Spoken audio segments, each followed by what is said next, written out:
Welcome to Jeevom Farm. Join us as we delve into the daily life of our cows, the dedication of our farmers, and the journey of our dairy products.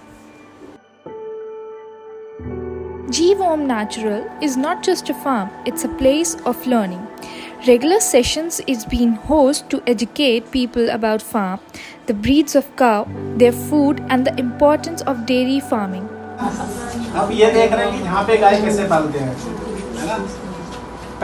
एक दो चीजें मैं अपने से बता देता हूँ, फिर आप भी क्वेश्चन पूछ सकते हैं ना, क्योंकि पिछले 2 बैच आए थे वो क्वेश्चन ये पूछते हैं कि आपने क्या कहते हैं ये गाय की ब्रीड कौन सी सेलेक्ट की।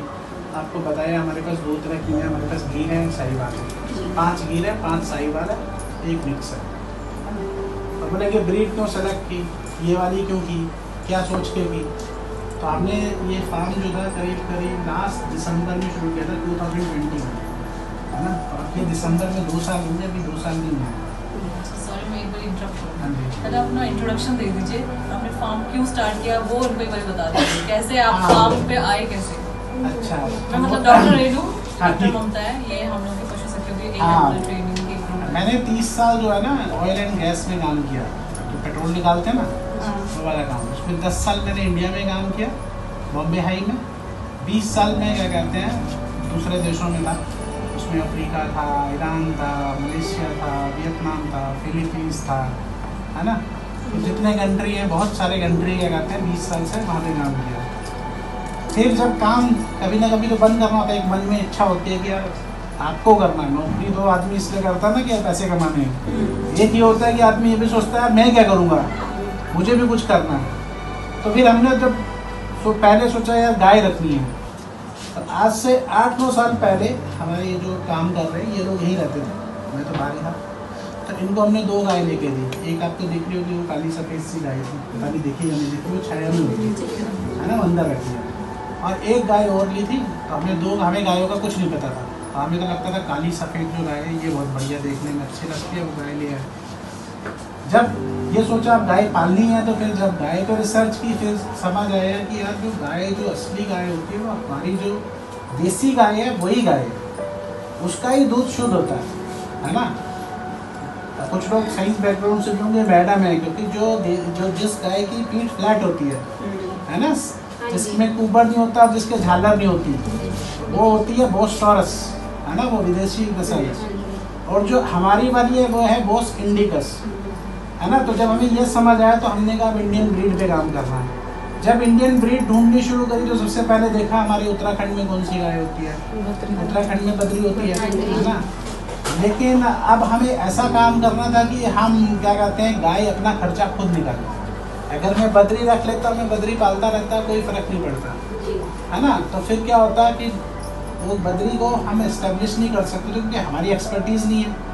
हमने थ्योरी तो पढ़ ली, प्रैक्टिकल हमें कुछ आता नहीं था।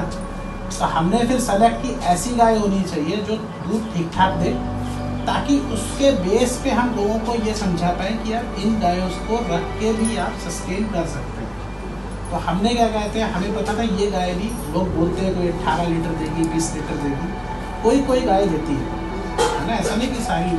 एक गाय हमारे पास भी है, वो 17-18 लीटर तक जाती है। इससे पहले जिसकी गाय हुई थी वो चली गई उस तरह, वो हमारे पास भी 18 लीटर की गाय थी। लेकिन इस बार अभी फ़िलहाल वो हमें 12 लीटर ही देती है ना, बच्चों को पिलाने के बाद। तो 2 लीटर बच्चा भी पी जाता है, क्योंकि हम दोनों टाइम बच्चे को पिलाते हैं। एक थन तो पिलाते हैं, कोशिश करते हैं दूसरा भी पिला दें, नहीं तो एक पिलाते हैं, उसके बाद फिर उसको कंपनसेट करने के लिए फीड देते हैं। तो जैसे बताया कि अब ब्रीड ये इसलिए सेलेक्ट की बद्री के ऊपर कि ये दोनों जो ब्रीड है ये दूध ठीक ठाक देती है, ताकि ये अपना खर्चा निकाल पाए।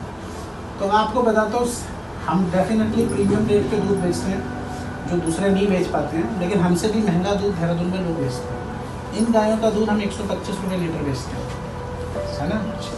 यहीं से निकलता है, सीधा क्या कहते हैं सिटी जाता है, वहाँ पे चलता है। लेकिन अभी मेरी सिर्फ 6 गाय दूध दे रही है, 6 गाय दूध दे रही हैं। मैं आपको बिजनेस मॉडल बता रहा हूँ। 6 गाय में ये 27 पशु हैं, 27 के 27 का खाना निकालती है, प्लस 3 लोगों को हमने यहाँ पे रोजगार दे रखा है, उनकी सैलरी निकालती है। हमारा सिर्फ पेट्रोल का खर्चा निकालती है, जो हम यहाँ से क्या करते हैं सिटी जाते हैं और सिटी आते हैं, 15,000 रुपये, 16,000 रुपये, 18,000 रुपये पेट्रोल। तो ये 5-6 गाय जो है वो सारा खर्चा निकालती है ना। अगर हमारे पास 20 गाय हो दूध देने वाली तो हम आराम से 1 से 1.5 लाख रुपये कमा सकते हैं। लेकिन मार्केट भी ढूंढनी पड़ेगी, इतना आसानी से 125 का दूध लोग लेते नहीं है सर ना। गाँव में 40 या 50। यहाँ पे भी ऐसा ही है ना। लेकिन आपको अपना प्रोडक्ट समझाना पड़ेगा, जिसको जैसे समझ आता है ना। आप लोग अपने समूह के माध्यम से जो बोल रहे हैं डेयरी खोल रहे हैं ना, और बद्री गाय का डेयरी खोलिए आप, वहाँ पे आपको बहुत बेनिफिट होगा। हाँ, उसमें भी है ना। अब ये तो मेरा वो था कि अब हमने इसलिए किया, तो हमारा पहला रीज़न क्या था, हम ये दिखाना चाहते थे कि ये जो देसी गाय है ये अपने आप सस्टेन कर सकती है ना। तो उसमें हम लोग थोड़ा थोड़ा मार्जिनली सक्सेसफुल है कि गाय अपना खाना खुद खा रही है, हम किसी से कोई चैरिटी नहीं लेते। कई बार लोग आते हैं, यार एक बछिया क्या कहते हैं, हम क्या कहते हैं हमारे नाम कर दो, उसका खाना हम देंगे। हमने कहा नहीं भाई, हमारा ऐसा सिस्टम ही नहीं है। हमारी गाय अपने आप कमाएगी, अपने आप खाएगी और हमें भी खिलाएगी। हमें 5 लीटर दूध देती है डेली का, हमें 5 किलो दूध देते हैं, मतलब वो हमें बचता है। वो 30,000 रुपये का एक्चुअली मेरी कॉस्ट के हिसाब से। तो वो गाय हमें भी क्या कहते हैं, और अगर मैं ये गाय नहीं पालूंगा तो मुझे इनका दूध कोई भी नहीं देगा देहरादून में, क्योंकि there are very few people, बहुत कम लोग हैं जो इस तरह की गाय पालते हैं। Thank you for joining us on this journey. We hope this video has shed light on the importance of responsible dairy farming.